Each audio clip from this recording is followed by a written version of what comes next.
ಓಂ ನಮಃ ಶಿವಾಯ್. ಭಾರತ್ ಮಾತಾ ಶಿವಶಕ್ತಿ ಅವತಾರ್ ಸತ್ಯ ಗೀತಾ ಮುರಳಿ. ಓಂ ಪಿತಾಶ್ರೀ ಶಿವತಂದೆಯ ನೆನಪಿದೆಯೇ? ಮುರಳಿಯ ದಿನಾಂಕ 23/3/2026. ಬೆಳಗಿನ ತರಗತಿ ರಿವೈಸ್ ಕೋರ್ಸ್ 29/10/1968. ಓಂ ನಮಃ ಶಿವಾಯ. ಮಧುರ ಮಕ್ಕಳೇ, ಬಂಧನ ಎಂಬ ಪದವು ದುಃಖದ್ದಾಗಿದೆ. ಅಲ್ಲಿ ಸತ್ಯಯುಗದಲ್ಲಿ ಸಂಬಂಧವೇ ಇರುತ್ತದೆ, ಇಲ್ಲಿ ಬಂಧನವಿದೆ. ತಂದೆಯು ಬಂದು ಬಂಧನಗಳಿಂದ ಮುಕ್ತರನ್ನಾಗಿ ಮಾಡಿ ಸಂಬಂಧಕ್ಕೆ ಕರೆದುಕೊಂಡು ಹೋಗುತ್ತಾರೆ. ಸಂಬಂಧವು ಸುಖದ್ದಾಗಿದೆ, ಬಂಧನವು ದುಃಖದ್ದಾಗಿದೆ. ಓಂ ನಮಃ ಶಿವಾಯ. ಮಧುರಾತಿ ಮಧುರ ಆತ್ಮಿಕ ಮಕ್ಕಳಿಗೆ ಆತ್ಮಿಕ ತಂದೆಯು ತಿಳಿಸುತ್ತಿದ್ದಾರೆ, ನೀವಿಲ್ಲಿ ರಾಜಯೋಗವನ್ನು ಕಲಿಯಲು ಬಂದಿದ್ದೀರಿ. ಗೀತೆಯು ಸಹಜ ರಾಜಯೋಗವನ್ನು ಕಲಿಯುವ ಪುಸ್ತಕವಾಗಿದೆ.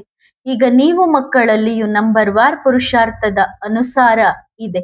ಭಗವಂತನನ್ನು ತಿಳಿಯದ ಭಾರತದ ವಿದ್ವಾಂಸರು ಮುಂತಾದವರಿಂದ ನಿಜಕ್ಕೂ ಇದು ಬಹಳ ದೊಡ್ಡ ತಪ್ಪಾಗಿದೆ ಎಂದು ಯಾರ ಬುದ್ಧಿಯಲ್ಲಿ ಬರುತ್ತದೆಯೋ, ಗೀತೆಯ ಭಗವಂತ ಯಾರು ಮತ್ತು ಗೀತೆಯು ಯಾವ ಧರ್ಮದ ಶಾಸ್ತ್ರವಾಗಿದೆ, ಆ ಧರ್ಮವನ್ನು ಯಾರು ಸ್ಥಾಪನೆ ಮಾಡಿದರು ಎನ್ನುವುದನ್ನು ಅವರು ತಿಳಿದುಕೊಂಡೇ ಇಲ್ಲ. ಗೀತೆಯ ಆದಿ ಸನಾತನ ದೇವಿ ದೇವತಾ ಧರ್ಮವನ್ನು ಸ್ಥಾಪನೆ ಮಾಡಿದವರು ಅವಶ್ಯವಾಗಿ ಒಬ್ಬರೇ ಆಗಿರಬೇಕು ಮತ್ತು ಅತಿ ದೊಡ್ಡ ತಪ್ಪು ಸಹ ಈ ಶಾಸ್ತ್ರದಲ್ಲೇ ಆಗಿದೆ. ದೊಡ್ಡ ದೊಡ್ಡ ವಿದ್ವಾಂಸರು, ಆಚಾರ್ಯರು ಮುಂತಾದವರೆಲ್ಲರೂ ಶಾಸ್ತ್ರಗಳ ಮೇಲೆಯೇ ಆಧಾರವನ್ನಿಟ್ಟುಕೊಂಡಿದ್ದಾರೆ. ಅವರಲ್ಲಿಯೂ ಒಬ್ಬರು ಸನ್ಯಾಸಿಗಳಿದ್ದಾರೆ. ಅವರ ಪ್ರಭಾವವು ಹೆಚ್ಚಾಗಿದೆ. ಅವರು ನಿವೃತ್ತಿ ಮಾರ್ಗದವರಾಗಿದ್ದಾರೆ. ಅವರಿಗೆ ಬೇರೆ ಧರ್ಮದ ಬಗ್ಗೆ ಗೊತ್ತಿರಲು ಸಾಧ್ಯವಿಲ್ಲ. ಪ್ರತಿಯೊಬ್ಬರಿಗೂ ತಮ್ಮ ತಮ್ಮ ಧರ್ಮದ ಬಗ್ಗೆ ಗೊತ್ತಿರುತ್ತದೆ.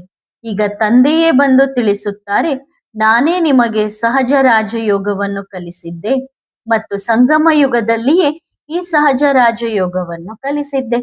ಈಗ ನೀವು ಅರ್ಥ ಮಾಡಿಕೊಳ್ಳುತ್ತೀರಿ. ನಾವು ಓದುತ್ತಿದ್ದ ಗೀತೆಯು ಸಂಪೂರ್ಣ ಸುಳ್ಳಾಗಿದೆ, ಏಕೆಂದರೆ ಇದರ ಹೆಸರೇ ತಪ್ಪಾಗಿದೆ. ಭಗವಂತನಾದ ತಂದೆಯ ಬದಲಾಗಿ ಪೂರ್ತಿ 84 ಜನ್ಮಗಳನ್ನು ತೆಗೆದುಕೊಳ್ಳುವವರ ಹೆಸರನ್ನು ಗೀತೆಯಲ್ಲಿ ಇಡಲಾಗಿದೆ. ಗೀತೆಯು ಆದಿ ಸನಾತನ ದೇವಿ ದೇವತಾ ಧರ್ಮದ ಸರ್ವೋತ್ತಮ ಶಾಸ್ತ್ರವಾಗಿದೆ ಎಂದು ಎಲ್ಲಾ ಧರ್ಮದವರು ತಿಳಿದುಕೊಂಡಿದ್ದಾರೆ. ಸ್ವರ್ಗದ ಸ್ಥಾಪನೆಯ ಧರ್ಮಶಾಸ್ತ್ರವು ಗೀತೆಯಾಗಿದೆ. ಭಗವಂತನೇ ಹೇಳಿರುವಂತಹ ಗೀತೆಯಾಗಿದೆ ಅಲ್ಲವೇ? ಭಗವಂತನು ಬೇರೆ, ದೇವತೆಗಳು ಬೇರೆ, ಮನುಷ್ಯರು ಬೇರೆ. ಈಗ ಈ ಪುರುಷೋತ್ತಮ ಸಂಗಮ ಯುಗವಾಗಿರುವಾಗ ಶ್ರೀಕೃಷ್ಣನು ತನ್ನ ಅನೇಕ ಜನ್ಮಗಳ ಕೊನೆಯ ಜನ್ಮದಲ್ಲಿಯೇ ಇರುತ್ತಾನೆ. ಮೊದಲು ಸತ್ಯಯುಗದಲ್ಲಿದ್ದನು, ಈಗ ಕಲಿಯುಗದಲ್ಲಿ ಇದ್ದಾನೆ ಎನ್ನಲಾಗುವುದು. ಅವಶ್ಯವಾಗಿ ಪುನರ್ಜನ್ಮಗಳನ್ನು ತೆಗೆದುಕೊಂಡಿರಬೇಕು. 84 ಜನ್ಮಗಳಲ್ಲಿ ಬಂದ ನಂತರ ಅವನು ಗೀತೆಯನ್ನು ಹೇಗೆ ಹೇಳುತ್ತಾನೆ? ಅವನು ಇಂದಿನ ಜನ್ಮದಲ್ಲಿ ಈ ಜ್ಞಾನವನ್ನು ಕೇಳಿ ಮುಂದಿನ ಜನ್ಮದಲ್ಲಿ ಅರ್ಥಾತ್ ಸತ್ಯಯುಗದಲ್ಲಿ ಕೃಷ್ಣನ ಪದವಿಯನ್ನು ಪಡೆದನು. ಅವನು ಮತ್ತೆ ಗೀತೆಯನ್ನು ಹೇಗೆ ಹೇಳುತ್ತಾನೆ? ಹಾಗಾಗಿ ಇದು ಬಹಳ ದೊಡ್ಡ ತಪ್ಪಾಗಿದೆ. ಈಗ ನೀವು ಮಕ್ಕಳು ಸವಾಲು ಮಾಡಬೇಕಾಗಿದೆ. ಗೀತೆಯನ್ನು ಚೆನ್ನಾಗಿ ಅಭ್ಯಾಸ ಮಾಡಿರುವ ಹಿರಿಯ ಬುದ್ಧಿವಂತ ಮಕ್ಕಳು, ಇದು ಈ ಜನ್ಮದ ಮಾತಾಗಿದೆ. ಈಗ ದೇವಿ ದೇವತಾ ಧರ್ಮದ ಸ್ಥಾಪನೆಯಾಗುತ್ತಿದೆ. ನಾವು ದೇವತೆಗಳಾಗುತ್ತಿದ್ದೇವೆ ಎಂದು ನಿಮಗೆ ಗೊತ್ತಿದೆ. ಅವರು ಕೃಷ್ಣ ಭಗವಾನು ವಾಚ ಎಂದು ಸುಳ್ಳು ಹೇಳುತ್ತಾರೆ. ಮಾತು ಬಹಳ ಸಹಜವಾಗಿದೆ, ಆದರೆ ಸವಾಲು ಹಾಕುವಷ್ಟು ಶಕ್ತಿ ಮಕ್ಕಳಲ್ಲಿಲ್ಲ. ದೊಡ್ಡ ದೊಡ್ಡ ಶಾಸ್ತ್ರಗಳ ಆಚಾರ್ಯರು ಯಾರಿದ್ದಾರೋ ಯಾರಿಗೂ ಇದು ಗೊತ್ತಿಲ್ಲ. ಶ್ರೀಕೃಷ್ಣನನ್ನು ಎಂದಿಗೂ ಯಾರೂ ಪತಿತ ಪಾವನ ಎಂದು ಕರೆಯಲು ಸಾಧ್ಯವಿಲ್ಲ. ಈಗ ನೀವು ಮಕ್ಕಳಿಗೆ ಎಷ್ಟು ಒಳ್ಳೆಯ ತಿಳುವಳಿಕೆ ಸಿಗುತ್ತದೆ. ದೊಡ್ಡ ದೊಡ್ಡ ಮಹಾರಥಿಗಳು ದೊಡ್ಡ ದೊಡ್ಡ ಮ್ಯೂಸಿಯಂ ಮುಂತಾದವುಗಳನ್ನು ತೆರೆದು ಆಮಂತ್ರಣ ಕೊಟ್ಟು ತಿಳಿಸುತ್ತಾರೆ. ಆದರೆ ಈ ಪ್ರಶ್ನೆಯನ್ನು ಯಾರೆಲ್ಲಾದರೂ ನೇರವಾಗಿ ಕೇಳಿರಿ, ಏಕೆಂದರೆ ಇದೇ ದೊಡ್ಡ ತಪ್ಪಾಗಿದೆ. ಇವುಗಳ ಕಡೆಗೆ ಗಮನ ಸೆಳೆಯುವ ಶಕ್ತಿಯು ಅವರಿಗಿಲ್ಲ. ಮಾತು ಬಹಳ ಸಹಜವಾಗಿದೆ. ಗೀತೆಯ ಭಗವಂತನೆಂದು ಕೃಷ್ಣನನ್ನು ಕರೆಯಲು ಸಾಧ್ಯವಿಲ್ಲ. ನಿರಾಕಾರನಾಗಿರುವವನನ್ನೇ ಭಗವಂತನೆಂದು ಕರೆಯಲಾಗುತ್ತದೆ. ಅವರ ಹೆಸರು ಶಿವ. ಹೆಸರನ್ನು ಶಿವ ಎಂದು ಹೇಳುತ್ತಾರೆ. ಹಾಗಾದರೆ ನಾಮ ರೂಪಗಳಿಂದ ಭಿನ್ನ ಎಂದು ಹೇಗೆ ಹೇಳುತ್ತಾರೆ? ಇಂತಹ ತಪ್ಪನ್ನು ಯಾವ ಅಜ್ಞಾನಿಯೂ ಮಾಡಲು ಸಾಧ್ಯವಿಲ್ಲ. ಆದರೆ ನೀವು ಮಕ್ಕಳು ಇಂತಹ ಸವಾಲು ಹಾಕುವುದಿಲ್ಲ. ನಾವು ಯಾರನ್ನು ಭಗವಂತನೆಂದು ಕರೆಯಬೇಕು ಎಂದು ಯಾರನ್ನಾದರೂ ಹೋಗಿ ಕೇಳುವ ಶಕ್ತಿಯನ್ನು ಯಾರೂ ಹೊಂದಿಲ್ಲ. ಭಗವಂತನೊಬ್ಬನೇ ಆಗಿರುತ್ತಾನೆ. ಆತನು ನಿರಾಕಾರ ಶಿವನಾಗಿದ್ದಾನೆ. ಉಳಿದವರೆಲ್ಲರೂ ಸಾಕಾರ ದೇವಿ ದೇವತೆಗಳಾಗಿದ್ದಾರೆ. ಅವರನ್ನು ಮನುಷ್ಯರು ಪೂಜಿಸುತ್ತಾರೆ. ದೇವತೆಗಳನ್ನು ದೇವತೆಗಳು ಪೂಜಿಸುವುದಿಲ್ಲ. ಮನುಷ್ಯರು ದೇವತೆಗಳನ್ನು ಪೂಜಿಸುತ್ತಾರೆ, ಶಿವನನ್ನು ಪೂಜಿಸುತ್ತಾರೆ. ಈಗ ಭಗವಂತನೆಂದು ಯಾರನ್ನು ಕರೆಯಬೇಕು?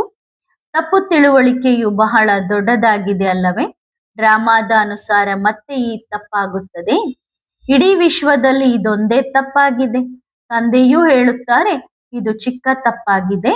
ಭಾರತವಾಸಿಗಳಿಗೆ ತಮ್ಮ ದೇವಿ ದೇವತಾ ಧರ್ಮದ ಬಗ್ಗೆಯೇ ಗೊತ್ತಿಲ್ಲ. ಅದನ್ನು ಯಾರು ಸ್ಥಾಪನೆ ಮಾಡಿದರು ಎನ್ನುವುದೇ ಗೊತ್ತಿಲ್ಲ. ಉಳಿದವರೆಲ್ಲರಿಗೂ ತಮ್ಮ ತಮ್ಮ ಧರ್ಮದ ಬಗ್ಗೆ ಗೊತ್ತಿದೆ. ಆದರೆ ಭಗವಂತನೆಂದು ಯಾರಿಗೆ ಹೇಳಲಾಗುತ್ತದೆ ಎನ್ನುವ ಈ ಮಾತುಗಳನ್ನು ದೊಡ್ಡ ದೊಡ್ಡ ವಿದ್ವಾಂಸರು, ಪಂಡಿತರು ಮುಂತಾದವರು ಯಾರೂ ತಿಳಿದುಕೊಂಡಿಲ್ಲ.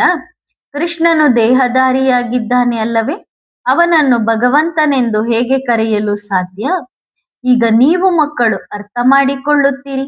ಇದು ಬಹಳ ದೊಡ್ಡ ತಪ್ಪಾಗಿದೆ. ತಂದೆಯೂ ಹೇಳುತ್ತಾರೆ ನನ್ನೊಬ್ಬನನ್ನೇ ನೆನಪು ಮಾಡಿರಿ. ದೇಹದ ಎಲ್ಲಾ ಧರ್ಮಗಳನ್ನು ಬಿಟ್ಟು ನಿಮ್ಮನ್ನು ಆತ್ಮ ಎಂದು ತಿಳಿದುಕೊಳ್ಳಿ. ತಂದೆಯಾದ ನನ್ನನ್ನು ನೆನಪು ಮಾಡಿರಿ. ಈ ಜ್ಞಾನವು ನಿಮಗೆ ಬೇರೆಲ್ಲಿಯೂ ಸಿಗುವುದಿಲ್ಲ. ಇತ್ತೀಚೆಗೆ ಸೇವೆಗಾಗಿ ಸ್ತ್ರೀಯರ ಸಭೆಗಳು ಬಹಳಷ್ಟು ನಡೆಯುತ್ತಿರುತ್ತವೆ. ಆದರೆ ಯಾವ ಸೇವೆ ಮಾಡಬೇಕು ಎನ್ನುವುದೇ ಅವರಿಗೆ ಗೊತ್ತಿಲ್ಲ. ಭಾರತದ ನಿವಾಸಿಗಳೇ ಎಷ್ಟು ದುರ್ಗತಿಗೆ ಒಳಗಾಗಿದ್ದಾರೆ ಎಂದು ತಂದೆಯೂ ತಿಳಿಸಿದ್ದಾರೆ. ಭಾರತಕ್ಕಾಗಿಯೇ ಸ್ವರ್ಗ ಮತ್ತು ನರಕ ಎಂದು ಗಾಯನ ಮಾಡಲಾಗುತ್ತದೆ. ಆದರೆ ಇದು ಯಾರಿಗೂ ಗೊತ್ತಿಲ್ಲ. ಉದ್ದ ಅಗಲದ ಕಟ್ಟುಕತೆಗಳನ್ನು ಹೇಳಿದ್ದಾರೆ. ಅಂದರೆ ಸುಮ್ಮನೆ ಏನೇನೋ ಕಟ್ಟುಕತೆಗಳನ್ನ ಹೇಳಿದ್ದಾರೆ. ಕಲ್ಪವು ಲಕ್ಷಾಂತರ ವರ್ಷಗಳದ್ದಾಗಿದೆ. ಹಾಗಾಗಿ ನಿಮ್ಮ ಕಾನ್ಫರೆನ್ಸ್ ಅನ್ನು ಕರೆದು ಹೇಗೆ ಸವಾಲು ಮಾಡಬೇಕು ಎಂಬ ಈ ಮಾತುಗಳು ಬುದ್ಧಿಯಲ್ಲಿ ಬರಬೇಕು. ನಿಮ್ಮ ವಿಜಯವೂ ಇದರಲ್ಲಿಯೇ ಆಗಬೇಕಿದೆ. ಗೀತೆಯ ಭಗವಂತನು ದೇವತೆಯಾದ ಶ್ರೀಕೃಷ್ಣನಲ್ಲ. ಭಗವಂತನು ಒಬ್ಬನೇ. ಆತನು ನಿರಾಕಾರ ಶಿವಬಾಬಾ.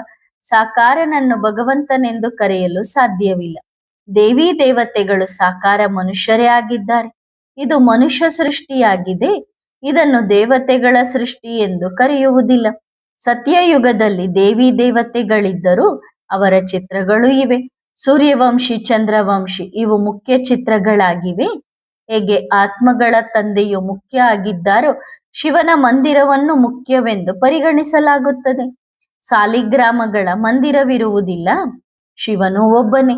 ನಂತರ ದೇವತೆಗಳಿದ್ದಾರೆ.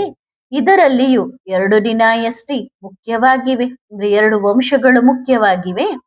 ಕ್ರಿಶ್ಚಿಯನರ ಡಿನಾಯಸ್ಟಿಯೂ ಇತ್ತು. ಈಗ ಯಾವ ಡಿನಾಯಸ್ಟಿಯೂ ಇಲ್ಲ. ಏಕೆಂದರೆ ಯಾವ ರಾಜರಾಣಿಯರೂ ಇಲ್ಲ. ಹಾಗಾಗಿ ಮುಖ್ಯವಾದ ಮಾತೆಂದರೆ ನಿಮ್ಮ ಶಾಸ್ತ್ರವಾಗಿರುವ ಗೀತೆಯನ್ನು ಭಗವಂತನು ಹೇಳಿದ್ದಾನೆ, ದೇವತೆಯಾದ ಕೃಷ್ಣನಲ್ಲ. ಈ ಸವಾಲನ್ನು ಮಾಡಬೇಕು. ನೀವು ಜನರು ಎಷ್ಟು ದೊಡ್ಡ ತಪ್ಪನ್ನು ಮಾಡಿದ್ದೀರಿ. ಭಗವಂತನು ಒಬ್ಬನೇ. ಆತನ ಹೆಸರು ಶಿವ. ಕೃಷ್ಣನನ್ನು ದೇವತೆ ಎಂದು ಕರೆಯಲಾಗುತ್ತದೆ. ಬ್ರಹ್ಮನನ್ನು ದೇವತೆ ಎಂದು ಕರೆಯಲು ಸಾಧ್ಯವಿಲ್ಲ. ಬ್ರಹ್ಮನು ದೇವತೆಯಲ್ಲ. ದೇವತೆಗಳಲ್ಲಿ ನಂಬರ್ 1 ಲಕ್ಷ್ಮೀನಾರಾಯಣರಾಗಿದ್ದಾರೆ. ಬ್ರಹ್ಮನನ್ನು ದೇವತೆ ಎಂದು ಕರೆಯಲು ಸಾಧ್ಯವಿಲ್ಲ. ಅವರು ಪ್ರಜಾಪಿತನಾಗಿದ್ದಾರೆ ಅಲ್ಲವೇ? ಅವರ ಮುಖವಂಶಾವಳಿ ಬ್ರಾಹ್ಮಣರಾಗಿದ್ದಾರೆ. ಹಾಗಾಗಿ ಬ್ರಹ್ಮ ದೇವತಾಯ ನಮಃ ಎಂದು ಹೇಳಲು ಸಾಧ್ಯವಿಲ್ಲ. ವಿಷ್ಣು ದೇವತಾಯ ನಮಃ ಎಂದು ಹೇಳಬಹುದು. ಶಂಕರನಿಲ್ಲ.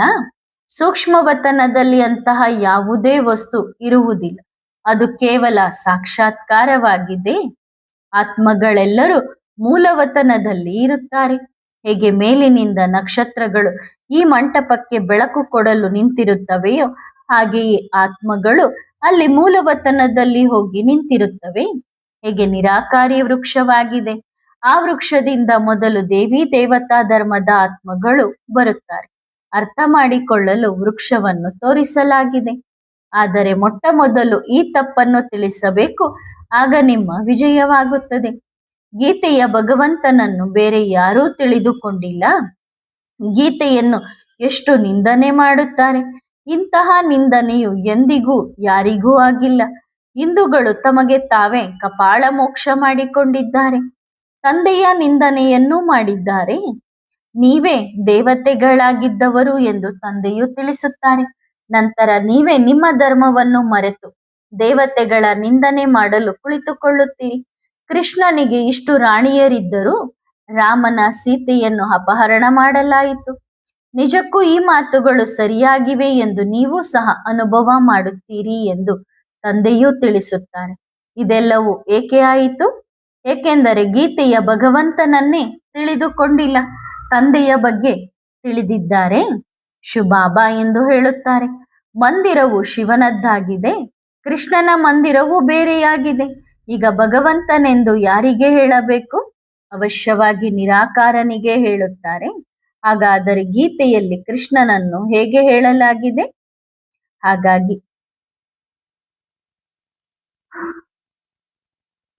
ಹಾಗಾದರೆ ಗೀತೆಯನ್ನು ಕೃಷ್ಣನು ಹೇಗೆ ಹೇಳಿದ್ದಾನೆ?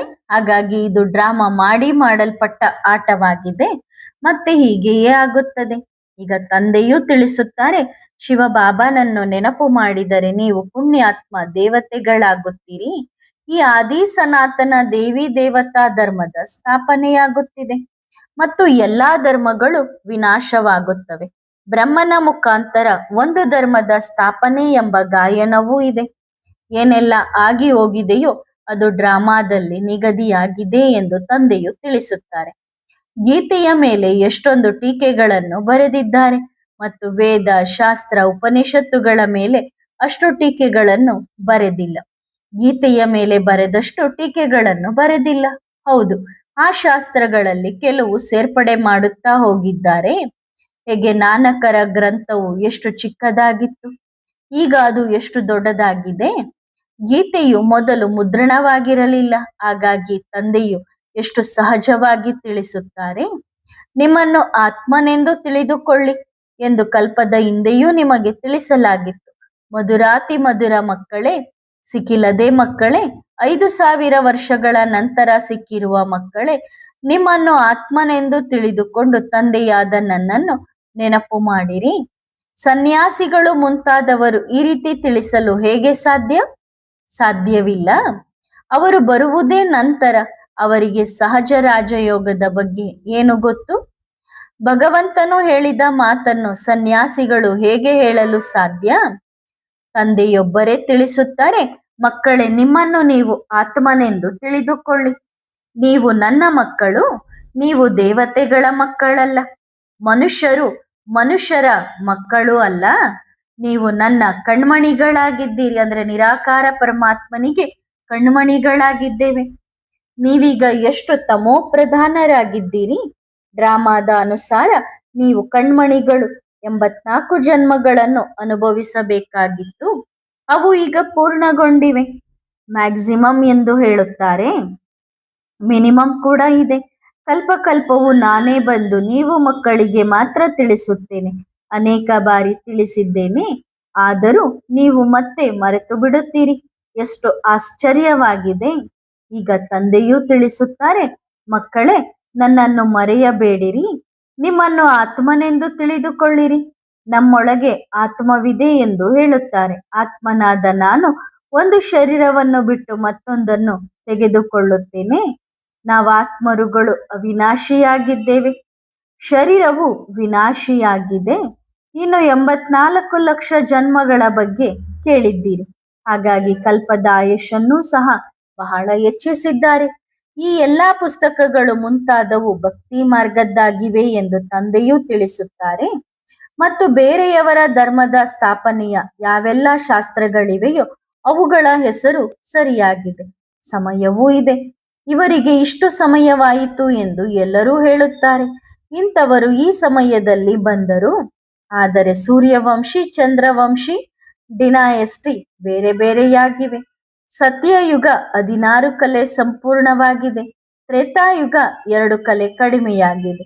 ಯುಗಗಳು ಸೇರಿವೆ, ಸತ್ಯಯುಗ ಮತ್ತು ತ್ರೇತಾಯುಗ. ಹಾಗಾಗಿ ಯುಗಗಳ ಆಯುಷು ಒಂದೇ ಆಗಿರಬೇಕು. ತಂದೆಯು ತಿಳಿಸುವ ಮುಖ್ಯ ಮಾತು ಇದಾಗಿದೆ. ಸನ್ಯಾಸಿಗಳು, ವಿದ್ವಾಂಸರು, ಆಚಾರ್ಯರು ಮುಂತಾದವರಿಗೆ ಇದನ್ನು ತಿಳಿಸಬೇಕಿದೆ. ಸಾಮಾನ್ಯವಾಗಿ ಯಾವುದಾದರೂ ಹೊಸ ಮಾತಿದ್ದರೆ ರಾಜನ ಬಳಿ ಹೋಗುತ್ತಾರೆ. ಅವರು ಆದೇಶ ಕೊಟ್ಟರೆ ಅದು ಎಲ್ಲರಿಗೂ ತಲುಪುತ್ತದೆ. ಇಲ್ಲಿ ರಾಜರು ಯಾರೂ ಇಲ್ಲ. ಇದು ಪ್ರಜೆಗಳ ಮೇಲೆ ಪ್ರಜೆಗಳು ಮಾಡುವ ರಾಜ್ಯವಾಗಿದೆ. ಇದು ಸಹ ಡ್ರಾಮಾದಲ್ಲಿ ನಿಗದಿಯಾಗಿದೆ. ನಾನು ಸಹ ಡ್ರಾಮಾದ ಅನುಸಾರ ನಿಮಗೆ ತಿಳಿಸುತ್ತೇನೆ. ಇಷ್ಟು ಸಮಯವಾಗಿದೆ. ಇಂತಹ ತಪ್ಪುಗಳನ್ನು ಏಕೆ ತಿಳಿಸುವುದಿಲ್ಲ? ಸನ್ಯಾಸಿಗಳು ದೇವಿ ದೇವತಾ ಧರ್ಮದವರಲ್ಲ. ಅವರ ಯಾವುದೇ ಕನೆಕ್ಷನ್ ಇಲ್ಲ. ಅವರು ನಿವೃತ್ತಿ ಮಾರ್ಗದವರಾಗಿದ್ದಾರೆ. ದೇವಿ ದೇವತಾ ಧರ್ಮವು ಬಹಳ ಪ್ರಾಚೀನವಾಗಿದೆ. ಸನ್ಯಾಸಿಗಳಿಗೆ ಗೀತೆಯ ಬಗ್ಗೆ ಏನು ಗೊತ್ತು? ಪರಕೀಯರ ಶಾಸ್ತ್ರಗಳಲ್ಲಿ ನುಸುಳಿದ್ದಾರೆ. ಈಗ ಅವರಿಂದ ಕುಳಿತು ಗೀತೆಯನ್ನು ಕೇಳುವುದು, ಗೀತೆಯು ಅವರಿಗಿಂತ ಮೊದಲಿನದ್ದಾಗಿದೆ ಅಲ್ಲವೇ? ಅದನ್ನು ಅವರು ಅನೇಕ ಭಾಷೆಗಳಿಗೆ ಟ್ರಾನ್ಸ್ಫರ್ ಮಾಡುತ್ತಿರುತ್ತಾರೆ. ಸಂಸ್ಕೃತ ಗೊತ್ತಿದೆ, ಹಾಗಾಗಿ ಅವರು ಕುಳಿತು ಸಂಸ್ಕೃತದಲ್ಲಿ ರಚಿಸುತ್ತಾರೆ. ನಾನೇನು ಸಂಸ್ಕೃತ ಶ್ಲೋಕಗಳನ್ನು ಮುಂತಾದವುಗಳನ್ನು ಹೇಳುವುದಿಲ್ಲ. ಇದು ಸಂಪೂರ್ಣ ಹೊಸ ಮಾತಾಗಿದೆ. ಮೊಟ್ಟ ಮೊದಲ ಮಾತೇನೆಂದರೆ ತಂದೆಯೂ ಹೇಳುತ್ತಾರೆ, ಮಕ್ಕಳೇ ಚಾಲೆಂಜ್ ಮಾಡಿರಿ. ವಿಷಯವಂತೂ ನೀವು ಮಕ್ಕಳಿಗೆ ಸಿಗಬೇಕಿದೆ. ಅರ್ಥ ಮಾಡಿಕೊಂಡರೆ ಎಲ್ಲರೂ ನಿಮಗೆ ತಲೆಬಾಗುವವರಾಗಿದ್ದಾರೆ. ಎಷ್ಟೊಂದು ದೊಡ್ಡ ದೊಡ್ಡ ಸಾಹುಕಾರ ಜನರಿದ್ದಾರೆ. ಜಾನ್ಸನ್ನ ಬಳಿ 35 ಲಕ್ಷದ ಕೇವಲ ಒಂದು ಕಾರಿದೆ. ಅದರಲ್ಲಿ ಸಂಪೂರ್ಣ ರಕ್ಷಣೆ ಇದೆ. ಗುಂಡು ಕೂಡ ಒಳಗೆ ಹೋಗಲು ಸಾಧ್ಯವಿಲ್ಲ.